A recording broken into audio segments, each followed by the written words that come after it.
What I would do, maybe I will refer to this number from a different perspective. Try and think about 4 points that we should consider when talking about IoT cybersecurity in the enterprises. First of all, they have a huge number of IoT devices.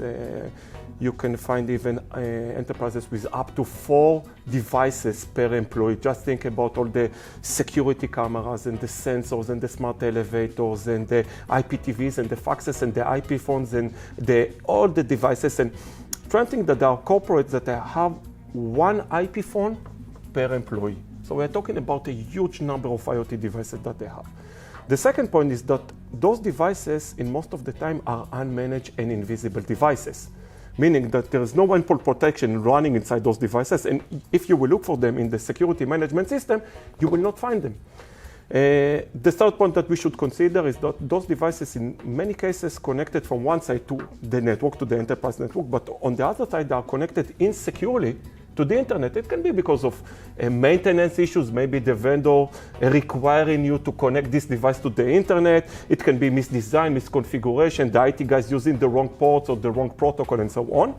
And the last point will be that those devices are very easy to hack into.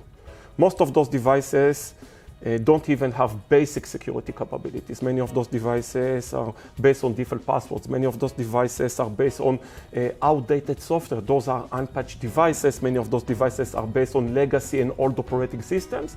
So at the end of the day, the attackers know all of that and they're using those IoT devices. And they're using those IoT devices first in order to get into your network, because those devices are connected to your network from one side, and on the other side, they're connected insecurely to the internet. So the hackers can hack very easily into those devices and through them to get into your network. And second, they can hack into the IoT devices themselves and damaging the operation of your business. For example, take a security camera, a very simple IoT device, but the hackers can take control, can take over this security camera to see what it sees, maybe to turn it into a bot in a botnet attack, or maybe to use it for crypto mining. So at the end of the day, the enterprises must address those IoT cybersecurity challenges and the risk that those devices bring with them to their network. I'm always saying that if you're an IT security manager for a big enterprise, you need to be ready. You need to be ready to the fact that a huge number of IoT devices going to be added and connected to your network. And those devices will bring with them all those new security risks into your network, and definitely new security challenges that you will need to address them. Well, I think that this is a combination of several things. First of all, we have the awareness issue. Until a few years ago, there wasn't almost any kind of awareness to IoT, cybersecurity, and to the risk that those devices pose inside our networks. But definitely this is something that is changing now, and we're starting to see more and more customers who contacting us, Checkpoint, and asking for dedicated IoT security for the devices and for the networks. And I think that this is based on the fact that there is an increased number of IoT devices that they need to handle, and the increased number of security incidents that are related to the IoT devices. Then we have the issue of the complexity and the lack of knowledge of the different IT groups inside the enterprise.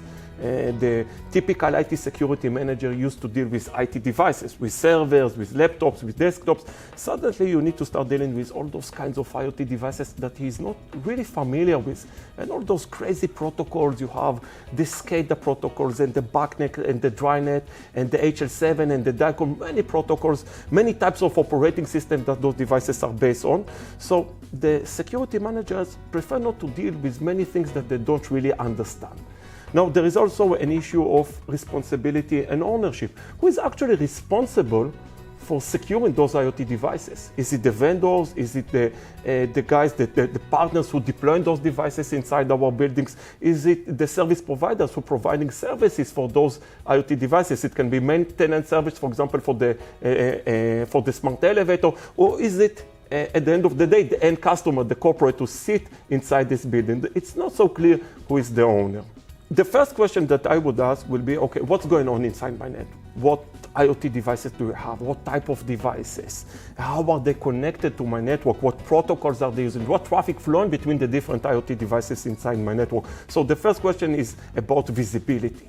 I need to know what's going on inside my network with IoT devices.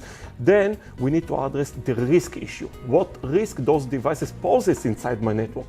Non-vulnerabilities, configuration issues, maybe they're using the wrong ports, wrong protocols, bad URLs. Then we should ask ourselves, how are we going to block unauthorized access and malicious intent from reaching those IoT devices? And the last question will be, okay, I need to accept the fact that I might have infected IoT devices inside my network. How can I find those infected IoT devices? How can I identify them and then isolate them to prevent them from compromising other devices and network inside the network, of course?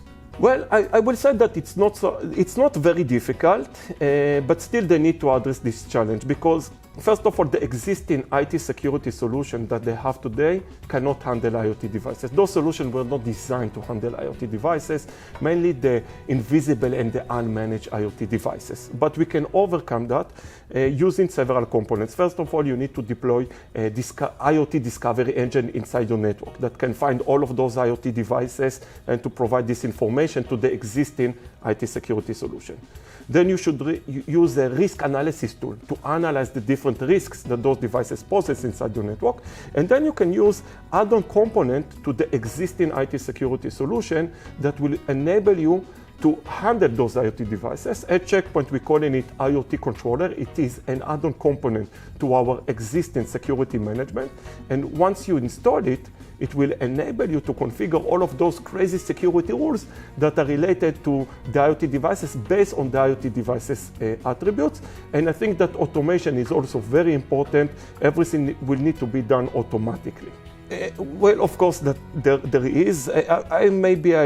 I would refer to five points in this checklist, five topics that need to be covered. First of all, as I said, you must deal with discovery and visibility. Find out all the IoT devices that you have inside your network. Then we need to think about risk analysis. As I said, analyze the risk that those devices pose inside your network. Then we need to think about segmentation. Very important, internal segmentation network, because those IoT devices sitting inside the network, you can't trust them. You need to apply zero trust segmentation strategy inside your network. And we can do so using internal segmentation firewall security gateways that we deploy inside the network. We can use our nano agents that will be integrated into the IoT devices themselves, enabling us to segment the devices separately, what we call in micro-segmentation, real micro-segmentation. Then we need to think about the next topic will be policy management. We need to be able to define the relevant security rules to the IoT devices based on the different IoT devices attributes, to go into those granular security rules related to the different protocols and IoT commands and so on. And as I said, it must be being done automatically. Automated policy builder, this is what we should use. And the last component will be threat prevention. This is very important, and we should be able to identify and block IoT malicious intents, and we should do that in two layers. The first layer should be inside the network itself, using the security gateways, where we can identify the IoT malicious intents. We can look for the relevant signatures, identify those signatures, and then to block the IoT malicious intent. We can look for anomalies, and based on those anomalies to decide there is an IoT malicious intent, and then to automatically update our policy in order to block those devices. It can be, for example, a new connections between different devices or a configuration change in one of the devices. And we also need to go into the IoT devices themselves using our nano agent. Those nano agents can sit inside the IoT devices. A very small software component is being integrated into the IoT device. And inside the IoT device, we can run what we call an IoT nano agent that runs inside the IoT device, looking for the threat inside the IoT device, can identify those threats that are related to this specific IoT device, and of course to block them.